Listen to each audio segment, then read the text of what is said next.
Good evening, everyone. Welcome back to Radio Theater. I'm your host, and I'm here with you tonight.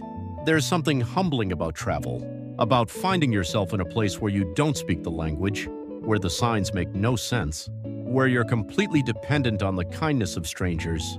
Travel strips away all our pretenses and reminds us that we're all just humans trying to communicate, trying to connect, trying to find our way. Tonight, we have two stories about getting lost.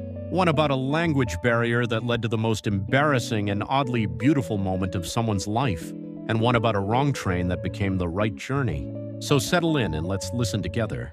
Our first story tonight is called The Language Barrier. Dear Radio Theater, I need to tell you about the time I accidentally proposed marriage to a Japanese grandmother because I couldn't speak Japanese, and she couldn't speak English, and how that bizarre miscommunication led to one of the most profound experiences of my entire life. I'm writing this from Tokyo on my last night here, trying to process everything that happened over the past 3 weeks. This was supposed to be a simple solo trip, a chance to see Japan, eat good food, visit temples, take photos, standard tourist stuff. Instead, I ended up living with a 78-year-old woman named Fumiko, learning to make miso soup at 6 a.m. every morning, attending her grandson's baseball games, and accidentally becoming part of a family because of a translation app malfunction, and my complete inability to speak Japanese. Let me start from the beginning. My name is Sarah. I'm 29, work in marketing, live in Seattle. I've always wanted to visit Japan but kept putting it off. Too expensive. Too far. I'll go someday. Then last year, my father died suddenly. Heart attack at 62. And I realized painfully that someday is not guaranteed. So I booked a ticket. 3 weeks in Japan. Solo. I'd figure it out as I went. I don't speak Japanese. I took 1 semester in college 8 years ago and retained approximately 0 of it. But I had Google Translate. I had maps. I had guidebooks. How hard could it be? Day 1 in Tokyo went fine. Checked into my hostel. Walked around Shibuya. Atiramen. Felt very proud of myself for navigating the train system. Day 2, also fine. Visited temples. Took photos. Used my translation app to order food. Felt like a competent world traveler. Day 3 is when everything went sideways. I decided to visit Yanaka, an older neighborhood in Tokyo known for traditional houses and quiet streets. Less touristy. More authentic, according to the blogs I'd read. I was walking through a residential area taking photos of the narrow streets and old wooden houses when I heard a voice behind me. Sumimasen? I turned around. An elderly Japanese woman was waving at me from her doorway. She was tiny, maybe 4'10", wearing a cardigan and an apron. She was gesturing for me to come closer. I approached hesitantly. She started speaking rapidly in Japanese, pointing at me, then at her house, then at something I couldn't see, gesturing emphatically. I pulled out my phone. Opened Google Translate. I'm sorry, I don't speak Japanese. Do you speak English? She squinted at my phone, then shook her head. More rapid Japanese. More gesturing. I held up my phone, switched to the conversation mode where she could speak and it would translate. Please speak into the phone. She spoke. The app translated, "You come inside house. I have question for you." That should have been my first red flag. Don't go into strangers' houses in foreign countries. Basic travel safety. But she looked so earnest. And she was 78. How dangerous could a 78-year-old woman be? I followed her inside. Her home was traditional. Tatami mats, low tables, sliding paper doors. It smelled like green tea and something cooking. She gestured for me to sit at the table. I did. She disappeared into another room. Came back with a photo album. Sat across from me and opened it. She pointed to a photo. A young man, maybe mid-20s, smiling at the camera. She said something in Japanese, pointing between the photo and me. I used my phone. She spoke into it. The translation came through, "You are beautiful woman. My grandson needs wife. You marry him?" I stared at my phone. Read the translation again. Surely that was wrong. Surely the app had mistranslated. There's no way this woman just asked me to marry her grandson within 5 minutes of meeting me on the street. I spoke into the phone very carefully. "I'm sorry, I think there's a misunderstanding. I'm just a tourist. I'm visiting Tokyo." She spoke back. Translation, "Yes, yes. You stay. You marry Kenji. He is good boy. 30 years old. Has job. Needs wife." Oh my God. She was serious. She was actually trying to arrange a marriage between me and her grandson based on seeing me take photos on her street. I tried again. Thank you, but I can't marry your grandson. I don't know him. I'm traveling alone. I'm leaving Tokyo in 3 weeks. She looked distressed. Spoke again. Translation: 3 weeks good. You meet Kenji. You see if you like. If you like, you marry. If no, like, okay. But try? This was absurd. Completely absurd.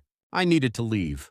To politely extract myself from this bizarre situation. But then she did something that changed everything. She started crying. Not dramatic crying. Quiet tears running down her face while she looked at the photo of her grandson. She spoke softly. The translation came slowly. Kenji is very lonely. His wife died 2 years ago. Cancer. He has small son Hiro. Hiro is 6 years old.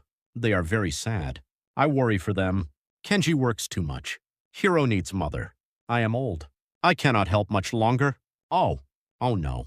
This wasn't a crazy grandmother trying to arrange a marriage for fun. This was a grieving grandmother trying to help her widowed grandson and great-grandson. My throat tightened. I'm so sorry for your loss, I said into the phone. That must be very difficult for your family. She nodded, wiping her eyes. Spoke again. You have kind face. When I see you on street, I think, maybe this is sign. Maybe universe sent help. The universe did not send me to Tokyo to marry a widower I'd never met. But looking at this woman's face, at her desperate hope, I couldn't just walk away. I can't marry your grandson, I said carefully. But maybe I can meet him, just to talk, as friends. Her face lit up. She grabbed my hands, started speaking rapidly, too fast for the app to keep up. She got up, pulled out her phone, made a call, spoke quickly, hung up, turned to me with a huge smile. Kenji coming. He bring Hiro? You meet now. Oh God. What had I just agreed to? 20 minutes later, there was a knock at the door. The grandmother, whose name I'd learned was Fumiko, practically ran to answer it. A man entered. Tall for Japanese standards, maybe 5'10", glasses, tired eyes, wearing a business suit. He looked exactly like someone who'd just left work to rush across Tokyo because his grandmother called about an emergency. Behind him, a small boy, 6 years old, just like Fumiko said, big eyes, clutching a stuffed rabbit. The man Kenji looked at me, looked at Fumiko, spoke in Japanese. His tone was clearly, "Grandmother, what have you done now?" Fumiko spoke rapidly, gesturing at me. Kenji's expression went from confused to mortified. He turned to me. "I am so sorry. My grandmother, he searched for words. His English was accented but clear. She has done this before, with other foreign women. She thinks if she finds me a wife, I will be happy again. I am so sorry. You do not have to stay." I should have left. Should have said no problem and walked out. But I looked at little Hiro, hiding behind his father's legs, clutching his rabbit. And I looked at Fumiko, whose hope was visible even as her grandson apologized for her. "It's okay," I said. "I understand. She's worried about you." Kenji sighed, ran a hand through his hair. "She worries too much. We are fine." But he didn't look fine. He looked exhausted. And Hiro looked scared. "Have you eaten dinner?" I asked. I don't know why I asked. Maybe because it was 7 p.m. Maybe because I was hungry. Maybe because something in me recognized their loneliness. Kenji blinked. No. No. Would you like to have dinner together?" "Just dinner. I promise I won't propose marriage." That got a small smile. "You are sure?" My grandmother is very persistent. "I'm very sure. But I'd like to have dinner with you and Hiro, if that's okay." Fumiko, not understanding our English but understanding the tone, beamed. She immediately started pulling out ingredients. Within minutes, she was cooking. I offered to help. She handed me vegetables to chop. And somehow I ended up having dinner with this family, sitting on the floor around the low table, eating home-cooked Japanese food that was better than anything I'd had at restaurants, using my translation app to talk to Fumiko while Kenji translated more accurately. Hiro slowly came out of his shell, showed me his rabbit. Its name was Usagi, which Kenji explained just means rabbit. He's 6. He's not creative yet. After dinner, Hiro asked his father something in Japanese. Kenji looked uncomfortable. He wants to know if you will read him a story. You don't have to. He doesn't have. He trailed off. I'd love to, I said. Hiro brought me a picture book. It was in Japanese, which I couldn't read. So I made up a story based on the pictures. about a rabbit who went on adventures. Hiro didn't seem to mind that my story probably had nothing to do with the actual book. He just cuddled up next to me and listened. When he fell asleep, Kenji carried him to another room, came back looking even more tired. "Thank you," he said. "You are kind to humor my grandmother's matchmaking attempts. She loves you very much. Yes, sometimes too much." He paused. "My wife Yuki, she died 2 years ago. March. Hiro was 4. He stopped talking for 6 months. Just stopped. Fumiko helped us. Moved in. Took care of Hiro while I worked. She saved us, really. I'm so sorry. Yuki would have liked you. She was kind to strangers too, always bringing home people who needed help. Once she brought home a homeless man for dinner. I came home from work and there was a stranger eating at our table. He smiled at the memory. She was fearless that way. We talked for another hour. About his work, corporate finance. About my work, marketing. About Seattle and Tokyo. About loss and loneliness and trying to move forward while grieving. At 11 p.m., I said I should go back to my hostel. Fumiko insisted on calling me a taxi. Wrote her address on a piece of paper. Made me promise to come back. I said I would, thinking it was just politeness. The thing you say. But the next morning I woke up thinking about Hiro. About his stuffed rabbit and his quiet sadness. About Kenji's tired eyes. About Fumiko's desperate hope. And I went back. Fumiko was delighted. Made me breakfast. Miso soup and rice and pickled vegetables. Taught me how to eat properly. Scolded me gently when I held my chopsticks wrong. I stayed for 3 hours. Helped her with laundry. Watched a Japanese game show I didn't understand but she found hilarious. Used Google Translate to have halting conversations. She told me about her husband who died 10 years ago. About Kenji's mother, her daughter, who lived in Osaka. About how she worried that Kenji worked too hard, that Hiro was too quiet, that they needed joy in their lives again. When I left, she made me take leftovers, bowed deeply, made me promise to come back. And I did. The next day, and the next, and suddenly it wasn't just visiting anymore. It was routine. Every morning I'd go to Fumiko's house. She'd teach me something. How to make different kinds of miso soup. How to fold origami. How to prepare tea properly. We couldn't really communicate verbally, but we communicated anyway. Through gestures and laughter and the shared language of cooking and eating together. In the evenings, Kenji would come home from work. Sometimes Hiro was already there, coming from school. Sometimes Kenji picked him up on his way, and we'd have dinner together. This strange little unit of a Japanese grandmother, her widowed grandson, his quiet son, and an American tourist who was supposed to be seeing temples, but instead was learning to live a Japanese daily life. A week in, I told Kenji I should probably actually do some sightseeing. I'd come to Tokyo to see Japan, not to become his grandmother's project. He laughed. "You are seeing Japan, just not the Japan that's in guidebooks." He was right. I was learning things tourists never learn. How to sort recycling properly according to Tokyo's complex system. How to greet neighbors. How to exist in a tiny space efficiently.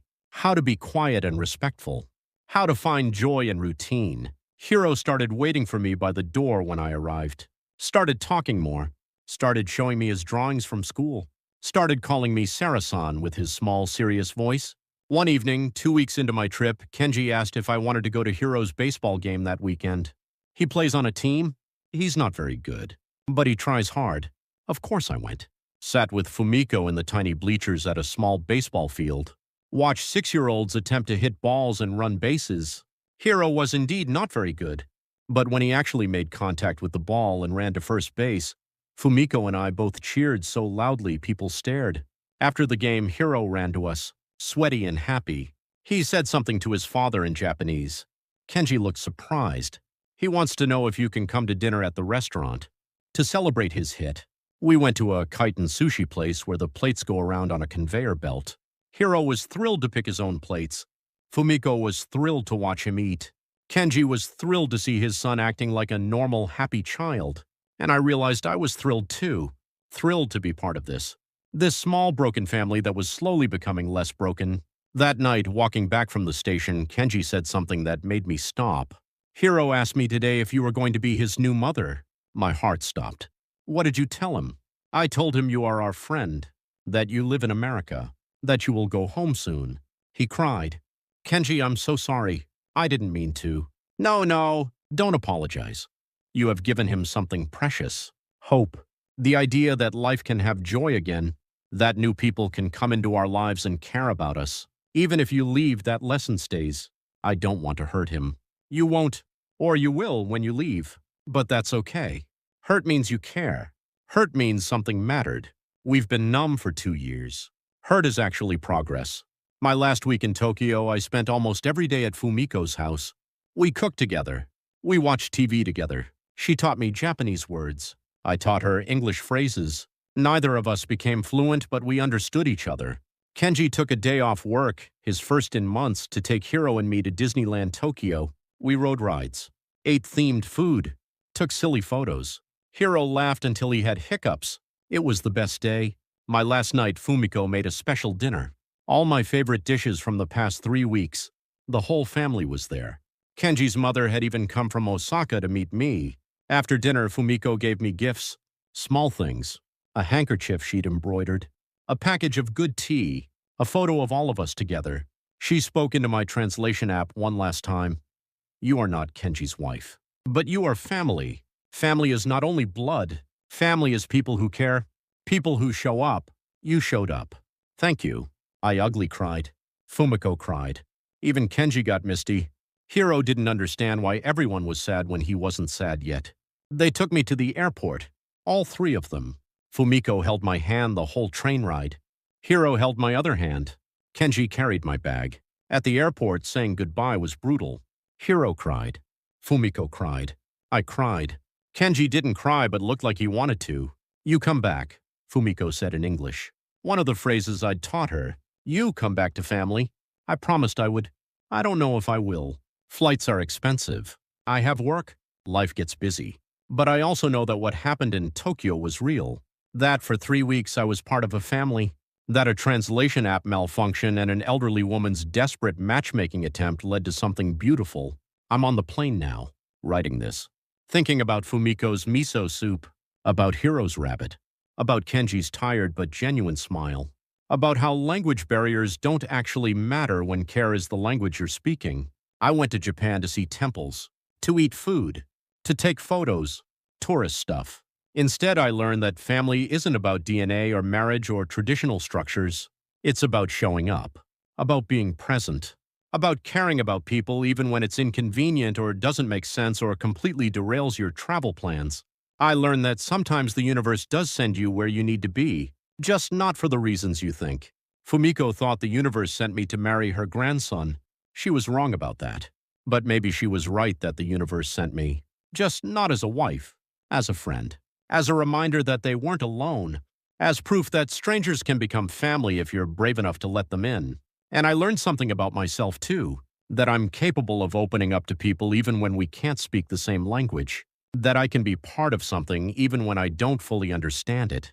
That I can love people I've only known for 3 weeks, as deeply as people I've known for years. My father died suddenly at 62. I came to Japan because I realized someday is not guaranteed. I thought I was coming to see a country. Instead, I found a family. And they found me? Thank you, Fumiko, for your terrible matchmaking skills. For seeing a stranger on your street and thinking, maybe, for being brave enough to invite me in. For teaching me that care transcends language. Thank you, Kenji, for humoring your grandmother. For letting a random American woman into your carefully protected life. For trusting me with your son. Thank you, Hiro, for showing me your rabbit. For letting me make up stories. For reminding me that children heal when they're given reasons to hope. I don't know if I'll marry Kenji. Fumiko's original plan probably won't happen. But I do know I'm bringing home more than photos and souvenirs. I'm bringing home the knowledge that family is what you make it. That language barriers are just barriers if you let them be. That sometimes the best travel experiences happen when you stop being a tourist and start being human. And I'm bringing home a new Japanese phrase that Fumiko taught me on my last day, tadaima. It means, I'm home. She made me promise to say it when I come back. Not if, when, and I will, because now I have a home in Tokyo, with a 78-year-old woman who tried to marry me off to her grandson and ended up adopting me into her heart instead. With confusion, gratitude, and love across languages, someone who accidentally became family. That was a story from someone who accidentally became family. You went to Japan looking for temples and found a home. That's not an accident. That's openness. That's the courage to say yes to something bizarre and unexpected. That's the willingness to be uncomfortable and vulnerable and to care about people you can't even properly talk to. Fumiko's matchmaking didn't work the way she planned. You didn't marry Kenji, but you did become family, which might be more important anyway, because marriage is a structure. Family is a feeling. And what you built with Fumiko, Kenji, and Hiro in 3 weeks is family. Here's what I love about your story. You proved that language barriers only exist if we let them. That care is universal. That showing up is its own language. That sometimes the best thing we can do for grieving people is just be there. Even if we can't fix anything, even if we can't say the right words. You taught Hiro that new people can come into his life and love him. That's a gift that will last longer than your visit. And Fumiko taught you that family doesn't require permission or paperwork. Just presence. Tadaima, Sara. When you go back, say it loud. Sometimes we find family in the wrong house. Sometimes we find ourselves on the wrong train. And sometimes the wrong direction is exactly where we needed to go. Our second story tonight is called The Wrong Train. Dear Radio Theater, I'm writing this from a small town in Italy that I never intended to visit, in a hotel I never planned to book, after meeting people. I never would have met if I hadn't gotten on the completely wrong train and been too stubborn to admit my mistake for 3 hours. This is a story about ego, surrender, and how sometimes the wrong train takes you exactly where you need to be, even if you're too proud to see it at first. My name is Marcus. I'm 43 years old. I'm a lawyer. Corporate law. I'm good at my job. Very good. I've built my career on being right, being precise, being the person who doesn't make mistakes, which is why getting on the wrong train in Italy and not realizing it for 3 hours was both the most humiliating and the most transformative experience of my life. I was in Italy for work. A case involving an Italian company, meetings in Milan and Rome. I'd added a week of vacation at the end because my wife Elena insisted, "You're already there. See something. Experience something that isn't a conference room." Elena couldn't come with me. She's a teacher, couldn't get time off mid-semester. So I was traveling solo, which was fine. I'm good at solo. I'm organized, efficient. I had an itinerary. Day 1, Milan to Florence. 2 days in Florence. Train to Rome. 3 days in Rome. Train back to Milan. Fly home. Straightforward. Except on day 1, the train I was supposed to take from Milan to Florence, I got on the wrong train. Here's how it happened. Or rather, here's how I convinced myself for 3 hours that it didn't happen. I was at Milano Centrale Station. Big station, lots of platforms. I'd looked up my train number FB8624, departing at 10:47 a.m. from Platform 8. I had my ticket printed. I had my luggage. I had my coffee. At 10:40, I went to Platform 8. There was a train there. High-speed train. It said Firenze on the destination board. Firenze is Florence in Italian. Perfect. I boarded. Found my seat. Car 4, seat 28A, window seat. Put my luggage in the overhead compartment. Sat down. Pulled out my laptop. Started reviewing documents for a meeting I had in Florence the next day. The train left on time. 10:47, I noted this approvingly. Italian efficiency. I worked for about 45 minutes. Then I looked up, deciding to see the countryside. We were passing through areas that looked very rural. Small towns. Mountains. Lots of tunnels. I frowned. According to my research, Milan to Florence was mostly flat. Went through some cities. This looked like we were in serious mountain territory. I checked my phone. Opened Google Maps. Watched the blue dot. We were not heading toward Florence. We were heading south, southeast, towards, I zoomed out. Toward Genoa, no. Toward, where were we going? I felt the first flutter of panic, but immediately squashed it. No, I was on the right train. It said Firenze. I'd checked. The train left at the right time from the right platform. Maybe we were taking a different route due to construction. That made sense. Italian trains, always construction. I went back to my documents. 20 more minutes passed. I looked up again. More mountains. We'd stopped at a small station. The sign said something I didn't recognize. Not a major city, just a small town. I checked my phone again. We were definitely not going toward Florence. We were going the opposite direction entirely. My heart started beating faster, but I pushed it down. No, I was right. I had to be right. I checked everything twice. Maybe my phone's GPS was wrong. That happens sometimes, right? An hour and a half into the journey, we stopped at a larger station. Genoa. Genova Piazza Principe, the sign said. Genoa. We were in Genoa, which is northwest of Milan. Florence is southeast of Milan. We were going the wrong direction. The logical thing at this point would have been to get off the train, to check with a conductor, to admit I'd made a mistake and figure out how to fix it. But I didn't, because admitting I made a mistake would mean admitting I wasn't as careful as I thought, wasn't as prepared, wasn't as competent. And I'm Marcus the lawyer. Marcus who doesn't make mistakes. Marcus who has everything planned and researched and confirmed. So I stayed on the train, convinced myself that maybe there was some route I didn't know about. Maybe Genoa was a stop on the way to Florence. Maybe I was wrong about Italian geography. I mean, I'd never actually looked at a detailed map. I had looked at a detailed map, multiple maps. I knew exactly where Florence was relative to Milan. But ego is a powerful drug. 2 hours in, we were still going. The conductor came by to check tickets. I showed him mine. He looked at it, looked at me, said something in Italian. "I'm sorry, I don't speak Italian," I said. "English." He switched to heavily accented English. "This ticket. Milano to Firenze. This train, not Firenze. This train to Ventimiglia." "Ventimiglia?" "Yes, on French border." He pulled out his phone, showed me a map. We were going west all the way to the French border, the opposite direction from Florence. "You want Firenze? You are on wrong train." There it was, confirmed. From an official source, I was on the wrong train, had been for 2 hours. The correct response would have been, "Oh no, thank you for telling me. What should I do?" My response, "No, I don't think so. My ticket says this train." I checked the platform. The conductor looked at me like I was insane. "Signore, this train not going Firenze. This train going Ventimiglia. You get wrong train." But the board said Firenze, different train, same platform. Many trains, same platform. "You check train number?" Had I checked the train number? I'd looked at it on my ticket. Had I looked at the number on the actual train? No, I hadn't. I'd seen Firenze on the platform board and assumed the conductor was still looking at me, waiting for me to acknowledge reality. "So what do?" I finally asked. "Next stop, San Remo. You get off. You take train back to Genova. From Genova, train to Firenze. Many trains. How long will that take?" He shrugged. "You arrive Firenze maybe 6 p.m., maybe 7 p.m. Depends on connections. 6 or 7 p.m.? I was supposed to arrive at 1 p.m. I had a meeting at 3 p.m. that I'd now missed completely. I had hotel check-in. I had dinner reservations I'd made weeks ago. This was a disaster. A completely avoidable disaster caused by my own carelessness, and then compounded by my refusal to admit the mistake for 2 hours. "Thank you," I said quietly. He nodded and moved on to check other tickets.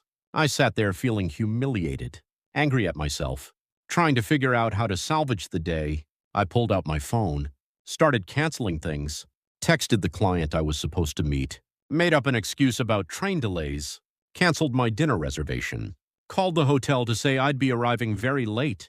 Then I texted Elena. I got on the wrong train. Somehow, going to French border instead of Florence. Have to backtrack. Everything is ruined. 3 dots appeared. Then, "Oh no, are you okay?" "I'm fine. Just humiliated and angry at myself. It's just a mistake. These things happen. Not to me. I checked everything. I don't know how this happened.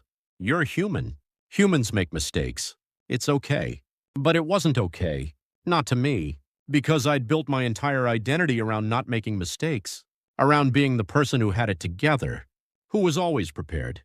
Always right. And now I was on a train to the French border, 3 hours off course, because I'd been too arrogant to double-check a train number. The train pulled into San Remo at 1:30 p.m. I got off with my luggage, stood on the platform feeling lost. San Remo was a beach town. I could see the Mediterranean from the station. It was beautiful, sunny, warm. The kind of place people vacation. I wasn't here to vacation. I was here because I'd screwed up. I checked the board for trains back to Genova. Next one, 2:45 p.m. An hour and 15-minute wait. I could have stayed in the station, sat on a bench, worked on my laptop, made productive use of the time. Instead, I did something uncharacteristic. I left the station, walked into town. The town was lovely. Pastel buildings, palm trees, the smell of salt water and lemon. Sidewalk cafes with people eating lunch leisurely, nobody rushing, nobody stressed. I found myself at the beach, just a small strip of sand with some umbrellas and beach chairs. The water was impossibly blue. I stood there holding my rolling suitcase, wearing my business suit, completely out of place. An old man sitting at a nearby cafe called out to me, "English?" "American," I said. "Ah, American. You look lost." I got on the wrong train. I'm supposed to be in Florence." He laughed. Not meanly, just amused. "And now you are in San Remo. Welcome. Sit. Have coffee." I should have said no. I had emails to answer, damage control to do, but something in me was tired. Tired of trying to control everything. Tired of being angry at myself. I sat. He waved over a waiter. Ordered in Italian. 2 espressos appeared. "I am Carlo," he said. "I have lived in San Remo 70 years. Every day tourists come to wrong place. They look upset. I tell them maybe you are in right place, just not place you planned." "I'm definitely in the wrong place," I said. "I have meetings in Florence. Things I need to do. You have meetings tomorrow. Today you are here. So be here. I don't have time to be here. I need to catch a train back to Geneva. Then another train to Florence. I've already lost half my day." Carlo sipped his espresso slowly. "How old are you?" 43. "And how many times have you been lost?" "I'm never lost. I plan everything carefully." "Ah, that is the problem. Life cannot be planned. Life is what happens when plans fail. My plans didn't fail. I made a mistake." "Yes, and now you have new experience. Wrong train brought you here. To this beach. To this coffee. To this conversation. Maybe mistake is gift. It's not a gift. It's an expensive, embarrassing screw-up." He shrugged. "We see what we want to see. You see screw-up. I see opportunity. Man in suit, carrying briefcase, standing on beach looking miserable. That man needs to sit. To drink coffee. To look at sea. That is what I see." I looked at him. Really looked. He had to be in his 80s. Deeply tanned. Laugh lines around his eyes. Wearing a linen shirt and old pants. Looking completely content.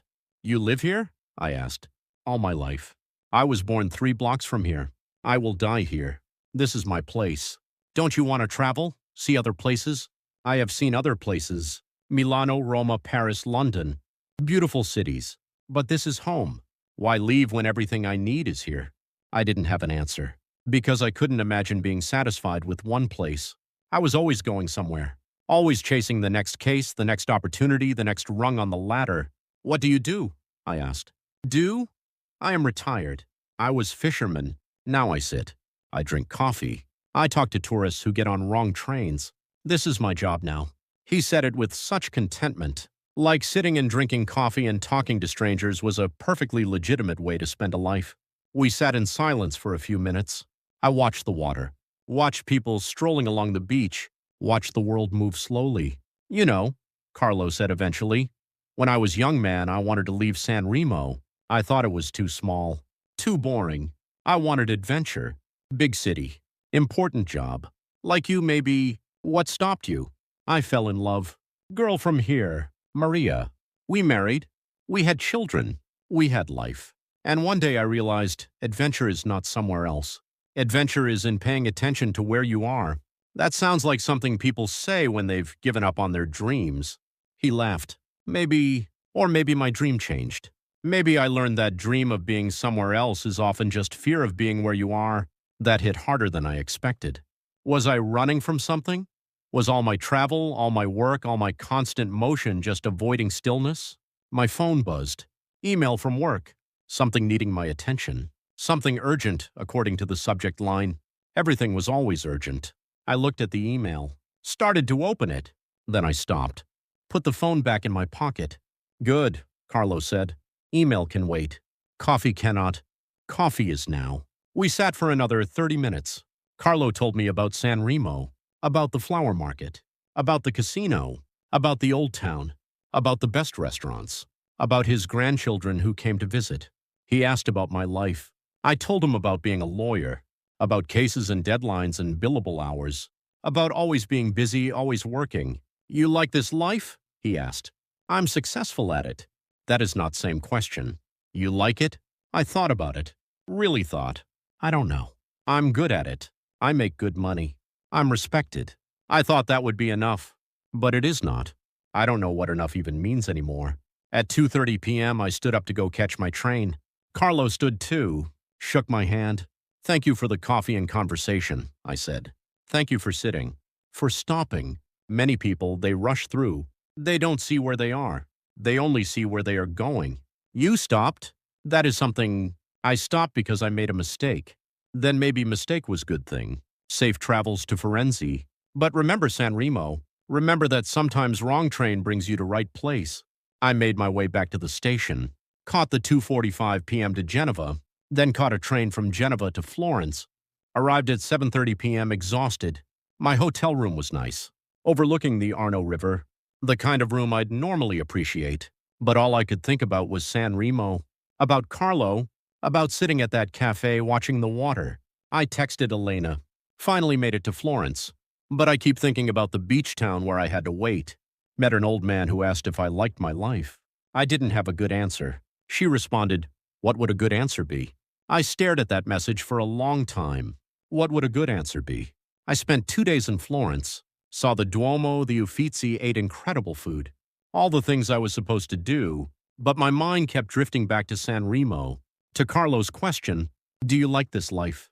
In Rome, same thing. Saw the Colosseum, the Forum, the Pantheon. Tourist boxes checked. But feeling increasingly disconnected from all of it.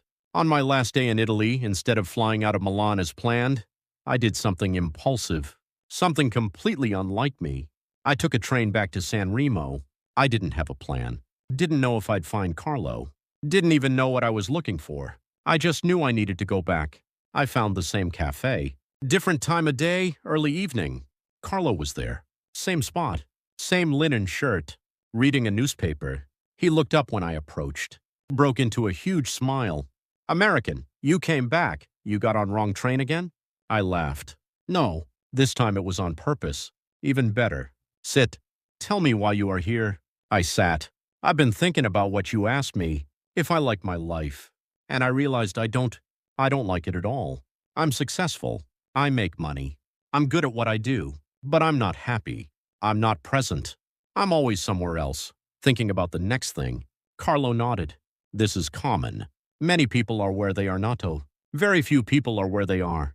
My wife tells me this all the time, that I'm never really there, even when I'm home." I thought she was exaggerating. But she's right. I'm always working, always planning, always moving. So what will you do? I don't know. I can't just quit my job. I have responsibilities. A mortgage. Life. I did not say quit job. I said, what will you do different? What would I do different? I think I need to learn how to stop. How to sit. How to be where I am instead of where I think I should be. This is good start. You practice? Practice? Yes. Right now. You practice. You sit here with me. You drink coffee. You watch sunset. You do nothing else. No phone. No email. No thinking about tomorrow. Just here. Just now. You practice. So I did. I sat with Carlo as the sun set over the Mediterranean. We didn't talk much. Just sat, watched the light change, watched people walk by, existed in the moment. It was the longest I'd been still in years. My brain kept trying to drift to work, to plans, to problems. I kept gently bringing it back. Here. Now. This bench. This sunset. This breath. After an hour, Carlo stood. Good practice. You do this every day. 5 minutes. 10 minutes. You sit. You be where you are. This is how you change. I stayed in San Remo that night, in a small hotel near the beach. Woke up early. Went to the same cafe. Sat. Watched the sunrise. Practiced being present. Carlo appeared around 8 a.m. You are still here. I leave today. But I wanted to see one more sunrise. Good. Take this with you. This practice of being here. I flew home that afternoon. Told Elena everything. About the wrong train. About Carlo. About realizing I'd been living my life completely wrong. Not wrong, she said. Just fast. Too fast to notice what you're missing. That was 6 months ago. I'm still a lawyer. Still working on cases. But I've changed how I work. I don't check email after 7 p.m. I take lunch breaks away from my desk. I say no to cases that would require me to work every weekend. My billable hours have dropped. My income has dropped slightly. Some colleagues think I've lost my edge, but I'm happier, more present. When I'm with Elena, I'm actually with her, not thinking about work, not checking my phone, just there. We're planning a trip back to Italy next summer. First stop San Remo, to visit Carlo, to thank him for the question that changed my life. Do you like your life? I do now, not because everything is perfect, but because I'm actually present for it, because I've learned to be where I am. And it all started because I got on the wrong train, because I was too proud to admit my mistake for 3 hours, because that mistake led me to a beach town I never would have visited otherwise. Sometimes the wrong train is exactly the right train. Sometimes getting lost is how you find yourself. Sometimes the biggest mistakes lead to the most important lessons. I thought I had my life figured out, planned, controlled, on track. The wrong train taught me that being on track isn't the same as being alive. That sometimes you need to get completely lost to figure out where you actually want to be. So thank you, Italian rail system, for your confusing platform signs. Thank you to my ego for refusing to admit the mistake immediately. And thank you, Carlo, for asking the question I needed to hear. Do you like your life? I'm still learning to answer yes, but at least now I'm asking the question with gratitude for wrong trains, someone who learned to stop. That was a story from someone who learned to stop. Marcus, you didn't get on the wrong train because you were careless. You got on the wrong train because you needed to. Because some part of you knew you were heading in the wrong direction, not geographically, but existentially. And Carlo didn't ask you a casual question. He asked you the question, the one we all avoid. Do you like your life? Not are you successful at it, not are you good at it, but do you like it? Most people never answer that honestly. They answer with accomplishments, with titles, with things they've accumulated. But liking your life isn't about what you've achieved. It's about whether you're present for the life you're living. You spent 43 years on the fast track, being right, being prepared, being in control, and one wrong train, 1 hour sitting with a fisherman on a beach, showed you that being in control isn't the same as being alive. 6 months later, you've dropped your billable hours and increased your happiness. That's not failure. That's wisdom. That's finally asking yourself what success actually means to you instead of what you were told it should mean. Sometimes we need to get completely lost to find our way. Thank you for getting on the wrong train. And that's our show for tonight. 2 stories about getting lost. One in language, one in direction, but both finding something essential in the getting lost. To Sarah, who found family in Tokyo. May your Tada Ima always feel like coming home, no matter how far you travel. To Marcus, who found himself in San Remo, keep practicing, keep sitting, keep asking the question. And to everyone listening who's felt lost, who's made mistakes, who's ended up in the wrong place, maybe you're exactly where you need to be. Maybe the detour is the destination. Maybe getting lost is how you find what you didn't know you were looking for. If this resonated with you, share it with someone who needs permission to get lost sometimes. Subscribe to Radio Theater. Tell us about the time you ended up in the wrong place and found the right thing. Until next time, remember, language barriers aren't barriers if you speak the language of care. Wrong trains aren't wrong if they take you where you need to be. Getting lost isn't failure. Sometimes it's grace. Take care of yourselves. Get lost sometimes. And pay attention to where you end up. This is Radio Theater. I'll be back next time with the new stories. Until then, safe travels, everyone. Good night.